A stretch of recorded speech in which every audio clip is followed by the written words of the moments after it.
kisah pilu sedang menyelimuti perjalanan hidup seorang ibu muda.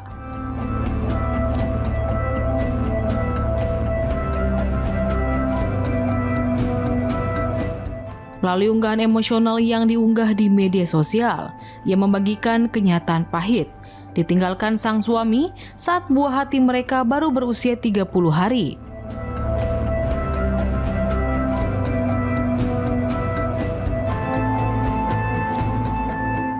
Perpisahan tragis itu diduga terjadi karena sang suami menjalin hubungan asmara dengan sesama jenis.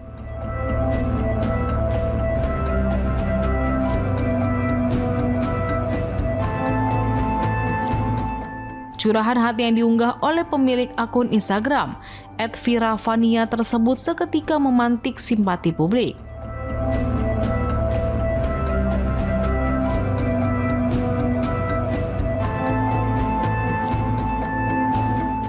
Di balik tawa mungil bayinya yang kini menginjak usia 9 bulan, sang ibu harus menelan pil pahit berjuang sendirian tanpa pendampingan maupun nafkah dari sosok ayah.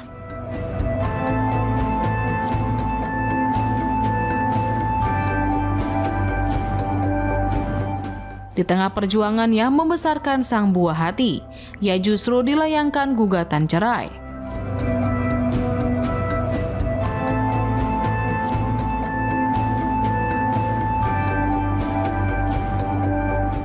Dalam berkas gugatan, sang suami menudingnya lalai mengurus anak, salah satunya dengan alasan yang tak masuk akal. Susu bayi yang disebut kerap basi.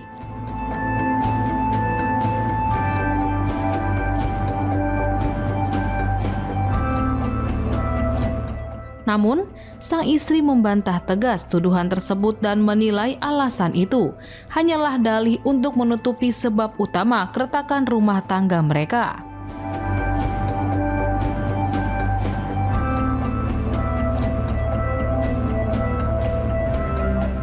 Ia lantas membeberkan sejumlah tangkapan layar percakapan dan foto yang mengindikasikan keterlibatan sang suami dalam hubungan sesama jenis.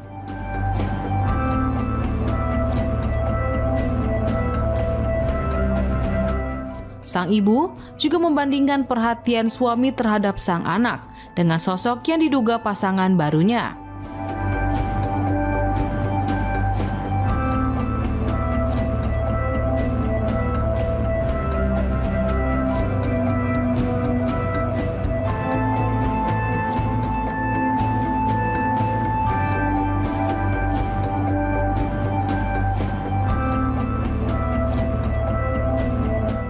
Menurut pengakuannya, ulang tahun buah hati mereka tak pernah dirayakan secara istimewa. Berbeda jauh dengan perlakuan hangat yang diberikan kepada pasangan sejenisnya.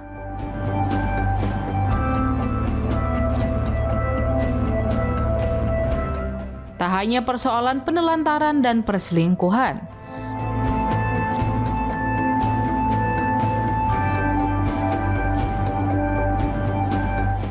ia juga menyoroti kejanggalan proses administrasi laporan kehilangan buku nikah yang disinyalir diproses tanpa persetujuan atau keterlibatannya sebagai istri sah.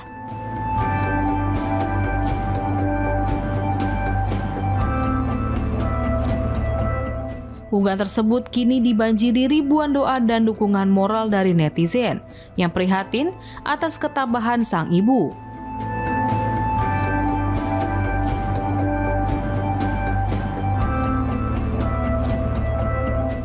Meski demikian, sejumlah pihak menyarankan agar persoalan ini dapat diselesaikan melalui jalur hukum secara adil.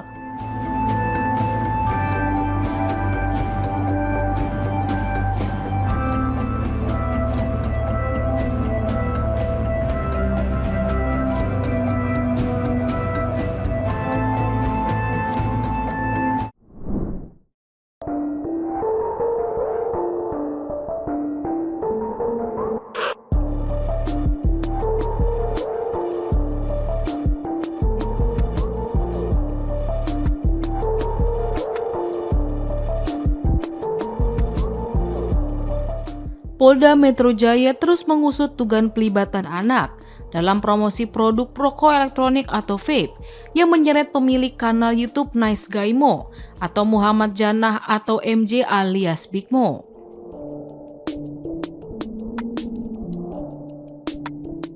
Dalam penyelidikan terbaru, polisi telah memeriksa orang tua dan 4 anak yang muncul dalam video tersebut serta menelusuri hubungan kerja Big Mo dengan sebuah perusahaan.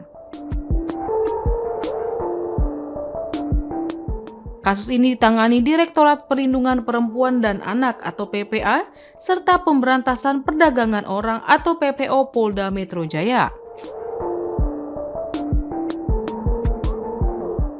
Hal itu sebagai tindak lanjut atas pengaduan masyarakat yang disampaikan TP melalui kuasa hukum Tri Agni Brata and Partners pada 31 Juli 2026.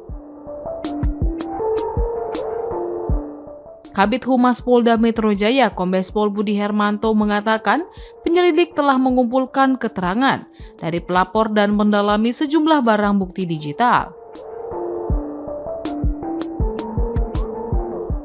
Budi menjelaskan pada tanggal 2 Agustus, penyelidik telah meminta klarifikasi dari pelapor.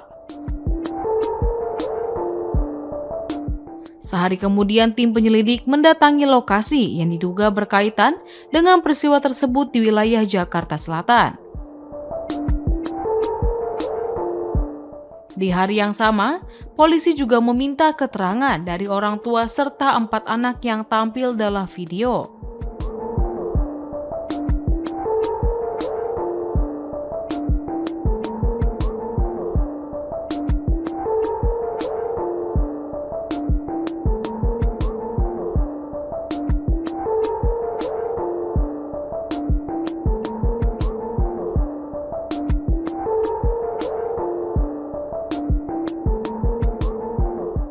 Pemeriksaan dilakukan dengan pendampingan orang tua masing-masing. Tak hanya itu, penyidik turut mendatangi kantor PT TLI di Jakarta Utara untuk meminta keterangan dan menelusuri dokumen terkait hubungan kerja antara perusahaan tersebut dengan MJ. Selain memeriksa saksi, penyelidik juga terus menganalisis sejumlah barang bukti digital.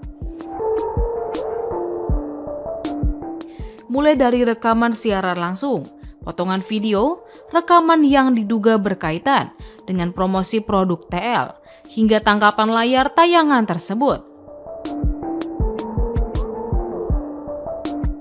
Kedepan, polisi masih akan memeriksa saksi berinisial F, meminta keterangan dari pihak PT TLI terkait hubungan kerja dengan Big Mo atau ML.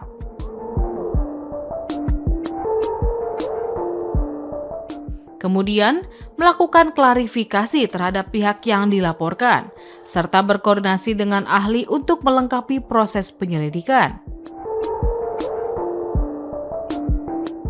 Kendati begitu, Budi belum membeberkan kapan Big Mo akan dimintai keterangan oleh kepolisian.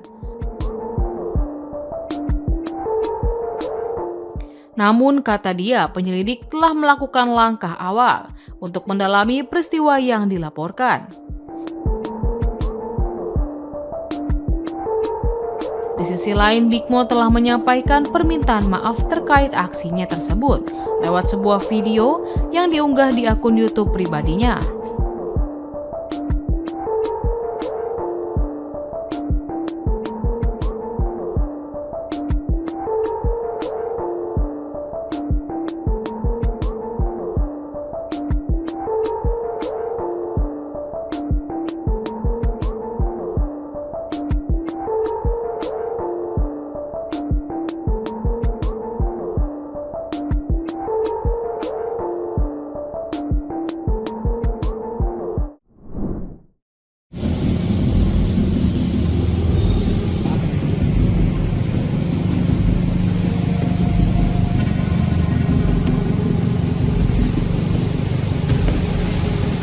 Badan Meteorologi, Klimatologi, dan Geofisika atau BMKG mengingatkan masyarakat tetap mewaspadai potensi hujan lebat yang dapat memicu banjir di sejumlah wilayah Indonesia pada sepekan ke depan, meski musim kemarau semakin mendominasi.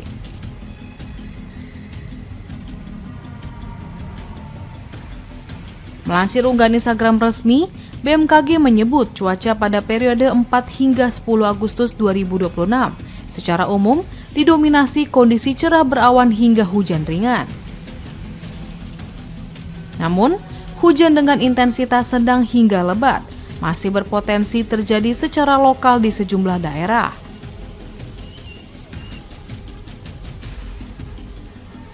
Informasi tersebut juga dimuat dalam perakiraan cuaca sepekan BMKG yang diperbarui pada 3 Agustus 2026.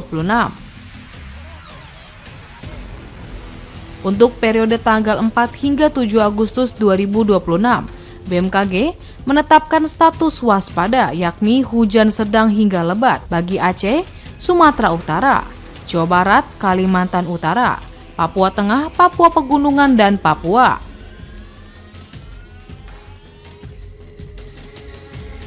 Sementara pada periode 8 hingga 10 Agustus 2026, wilayah yang berstatus waspada yakni hujan sedang hingga lebat meliputi Aceh, Papua Tengah, Papua Pegunungan, dan Papua Selatan. BMKG juga mengingatkan potensi angin kencang pada tanggal 4 hingga 7 Agustus di Aceh, Sumatera Utara, Sumatera Barat, Nusa Tenggara Timur, Kalimantan Barat, Kalimantan Selatan, Sulawesi Utara, Sulawesi Selatan, Papua Barat, dan Papua Selatan. Sedangkan pada tanggal 8 hingga 10 Agustus, potensi angin kencang diperkirakan terjadi di Aceh, Banten, Jawa Barat, Kalimantan Barat, Sulawesi Barat, Sulawesi Selatan, Maluku Utara, Papua Tengah, dan Papua Selatan.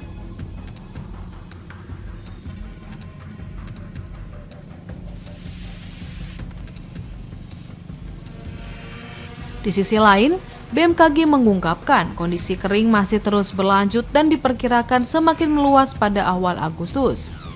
Hasil pemantauan hari tanpa hujan atau HTH Dasarian 3 Juli 2026 menunjukkan sebanyak 1.657 titik pengamatan mengalami HTH sangat panjang selama 31 hingga 60 hari. Sementara 306 titik pengamatan lainnya mengalami HTH ekstrim panjang atau lebih dari 60 hari.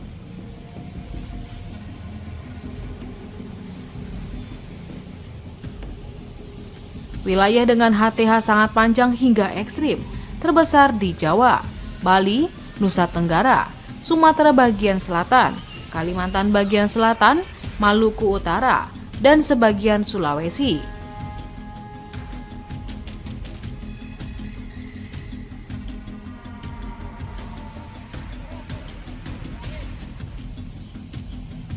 Durasi HTH terpanjang mencapai 90 hari yang tercatat di pos hujan BPP Pajangan Kabupaten Bantul Daerah Istimewa Yogyakarta.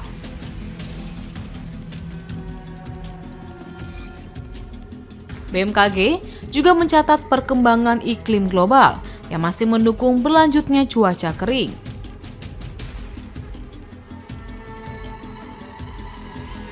Nilai indeks Nino 3,4 sebesar plus 2,45 dan Southern Oscillation Index atau SOI sebesar minus 29,2 mengindikasikan El Nino kuat masih berlangsung dan berpotensi menguat.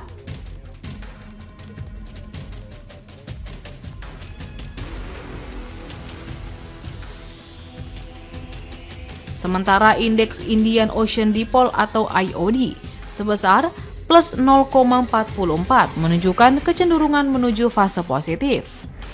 Kombinasi fenomena tersebut berkontribusi terhadap berkurangnya pembentukan awan hujan di sebagian besar wilayah Indonesia.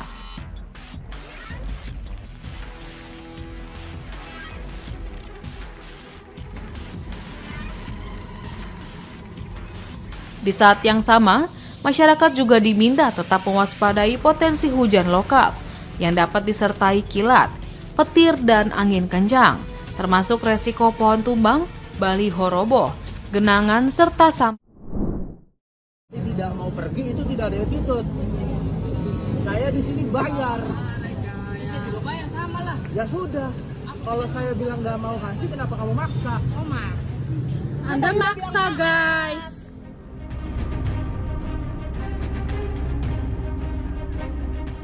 Sebuah video viral di media sosial, aksi keributan di salah satu area kuliner di kota Cirebon, Jawa Barat viral di media sosial Selasa 4 Agustus 2026 malam.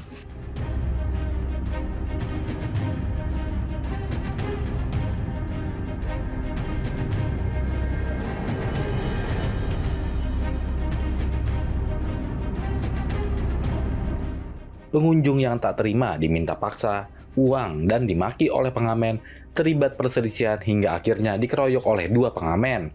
Pengamen tersebut diketahui dalam pengaruh alkohol.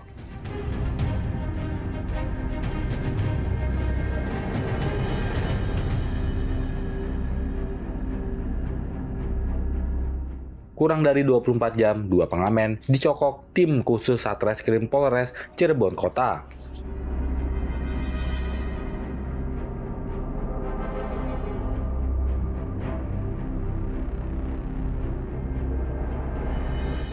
Video berdurasi 44 detik yang viral di media sosial ini memperlihatkan perselisihan antara pengunjung dan 3 orang pengamen yang diduga meminta paksa uang.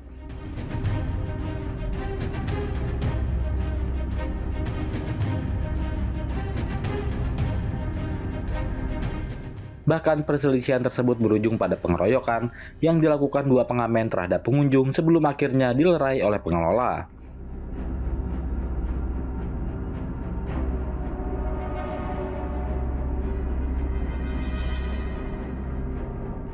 Peristiwa yang terjadi pada Senin malam kemarin tersebut sempat membuat situasi di sekitar lokasi mencekam dan tak nyaman.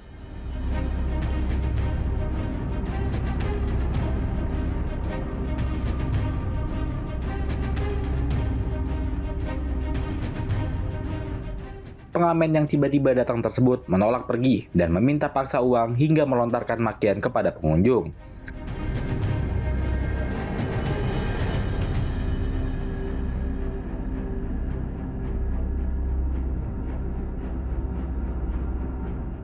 Pengelola pun akan mengevaluasi lingkungan dan menolak kehadiran pengamen agar peristiwa serupa tidak kembali terjadi.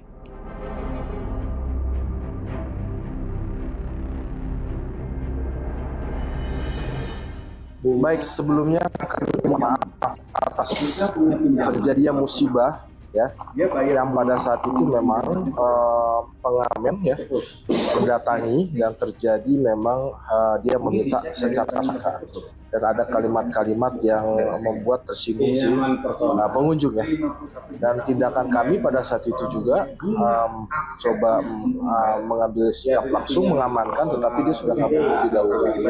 Dan kami juga mendatangi pengunjung tersebut dan kami melakukan permohonan maaf atas ketidaknyamanan.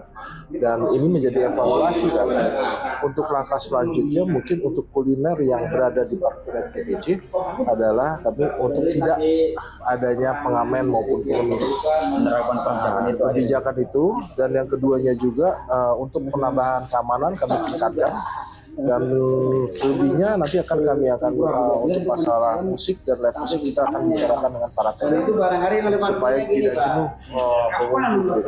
Dan langkah-langkah yang sekarang saat ini kami lakukan adalah lebih banyak ke pencegahan, karena pada saat kejadian itu membuat juga sebenarnya ada yang setidaknya memang pengamen-pengamen ini yang harus diedukasi ya, memintanya tidak dengan cara paksa. Terus habis kayak gitu juga banyak seniman melakukan tindakan-tindakan seperti secara verbal pembicaraannya, bilang secara ada rasisnya, terus itu dia melakukan tindakan kontak fisik juga gitu, karena tidak diberi uang oleh pengunjung pada saat itu. Jadi sebagai ketegasan aja pelarangan. Baik, kami tidak akan melakukan memasukkan baik pengamen maupun pengemis dengan ketat di kuliner kawasan parkiran GTC. Nah, kalau kasusnya sendiri sekarang sudah ditangani Polres bagaimana? Atas pengetahuan kami memang sudah ada tindakan sangat cepat dari pihak kepolisian.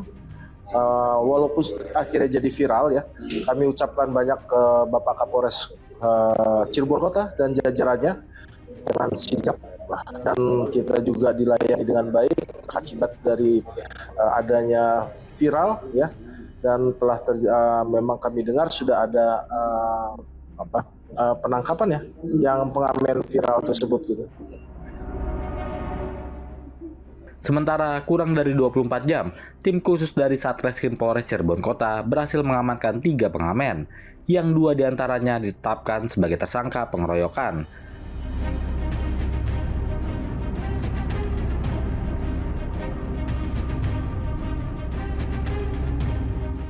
Petugas juga telah memintai keterangan terhadap pengamen tersebut yang diketahui dalam pengaruh alkohol saat melakukan pengeroyokan.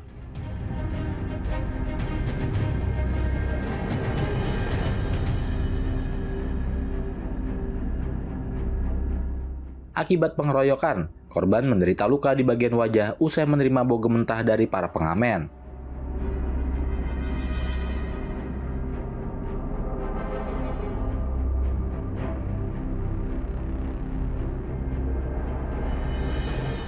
Terkait dengan kasus yang sedang kita tangani, yaitu kasus secara bersama-sama melakukan kekerasan di muka umum dengan pasal 262 ayat 1 KUHP dengan ancaman 5 tahun. Kita sudah berhasil mengamankan tidak sampai 1,4 jam terhadap 2 orang juga pelaku dengan barang bukti 1 buah rekaman, kemudian 1 buah gitar, dan beberapa pakaian yang digunakan para pelaku pada saat kejadian. Adapun kejadian tersebut terjadi di area parkir GTC daerah Kesambi, yaitu melakukan kekerasan pada saat para pelaku ini dalam pengaruh minuman keras, lalu mencoba untuk mengamen atau meminta uang kepada korban. Kemudian terjadi cekcok mulut, terjadilah kekerasan secara bersama-sama terhadap korban dengan luka di daerah muka. Demikian. Pada malam itu para pelaku terdiri dari 2 orang, inisial H dan A, melakukan pengamenan di daerah atau di TKP bersama 1 orang rekan lainnya sebagai saksi. Kemudian terjadilah cekcok mulut berakibat pada penganiayaan secara bersama-sama oleh para pelaku. Ada perusakan.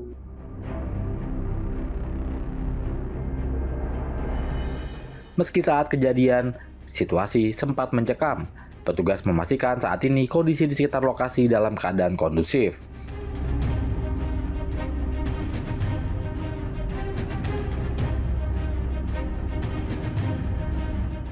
Petugas juga akan melakukan pengamanan di sejumlah area street food dan kafe untuk memastikan peristiwa serupa tidak kembali terjadi.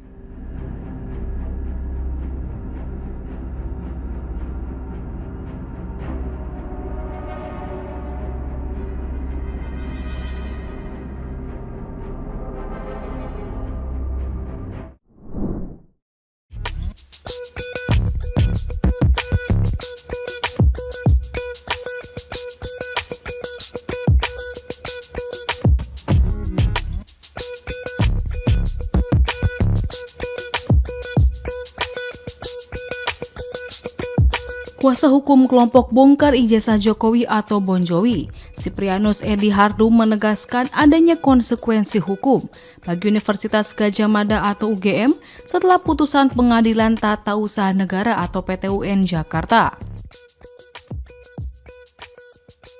Diketahui PT-UN menolak seluruh permohonan keberatan UGM dan menguatkan putusan Komisi Informasi Pusat atau KIP yang menyatakan salinan ijazah serta dokumen akademik Presiden ke-7 Joko Widodo atau Jokowi merupakan informasi terbuka untuk publik pada Kamis 30 Juli 2026.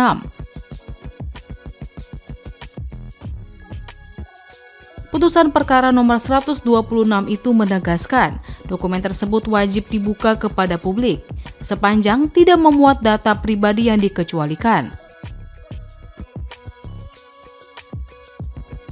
Edy menjelaskan jika UGM tidak melaksanakan putusan tersebut, maka berpotensi dijerat pidana maksimal 1 tahun sesuai Undang-Undang Nomor 14 Tahun 2008 tentang keterbukaan informasi publik.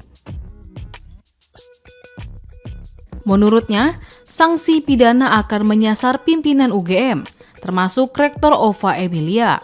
Sementara itu, kuasa hukum Jokowi Yakub Hasibuan memastikan UGM akan hadir sebagai saksi dalam sidang kasus dugaan ijazah palsu Jokowi yang menjerat Tifauzia Tiasuma alias Dr. Tifa.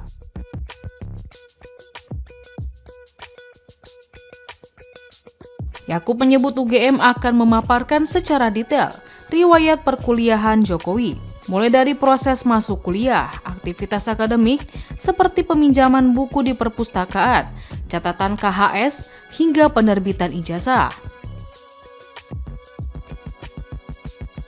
Yakub menegaskan bukti yang disiapkan akan dipaparkan terbuka di persidangan, sehingga keaslian ijazah Jokowi bisa dibuktikan.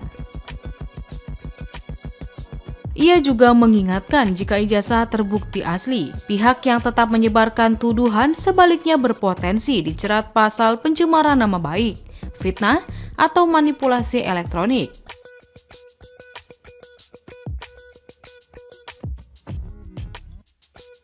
Adapun sidang perdana dengan dakwaan baru terhadap Dr. Tifa dijadwalkan berlangsung di PN Jakarta Timur pada tanggal 13 Agustus 2026 dengan agenda pembacaan dakwaan.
Geger sebuah video yang beredar di media sosial menyebutkan seorang penumpang bus Transjakarta diturunkan paksa oleh petugas.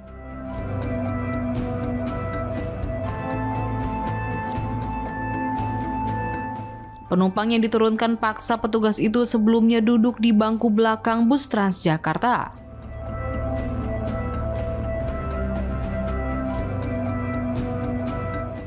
Dalam video itu terlihat penumpang yang diusir sudah lanjut usia atau lansia.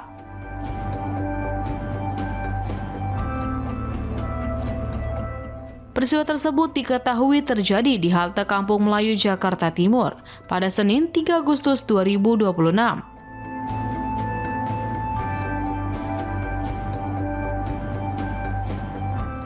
Terkait dengan video tersebut, PT Transportasi Jakarta atau Transjakarta buka suara dan menjelaskan fakta sebenarnya.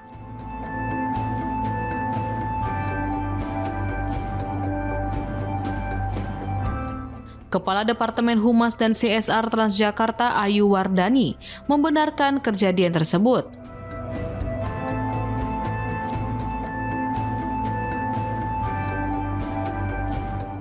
Namun penumpang tersebut diturunkan dari bus bukan karena bau badan, melainkan karena sisa bau urin yang masih menempel.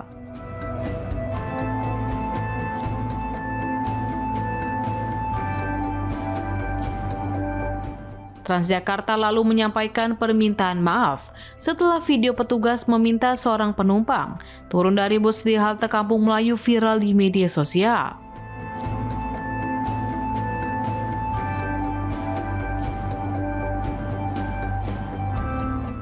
Manajemen menyebut, tindakan tersebut dilakukan setelah menerima keluhan dari penumpang lain mengenai aroma menyengat di dalam bus.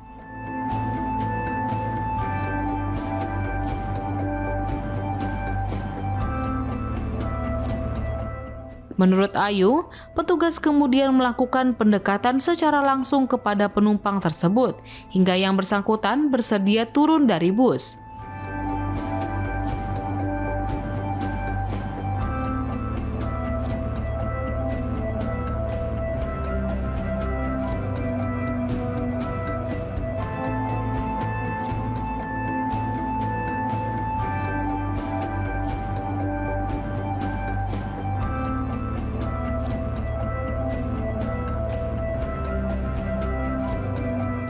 Awalnya, petugas tersebut mendapatkan laporan dari penumpang lain karena terganggu oleh bau yang tidak sedap dari penumpang tersebut.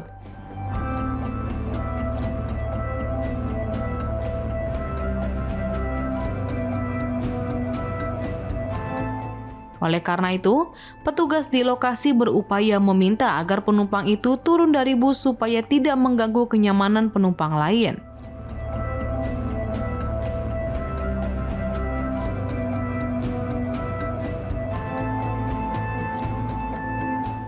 Setelah kejadian itu, baru diketahui bahwa penumpang yang diusir merupakan tunawisma.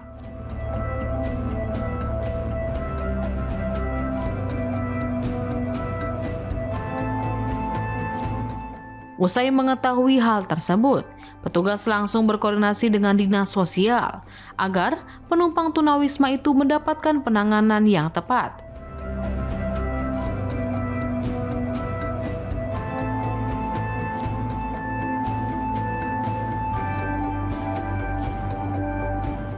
Transjakarta terus berkomitmen untuk terus memperbaiki SOP dan melatih sensitivitas pegawai di lapangan agar pelayanan yang diberikan tidak hanya menjaga kenyamanan publik, akan tetapi juga harus mengedepankan rasa kemanusiaan terhadap sesama.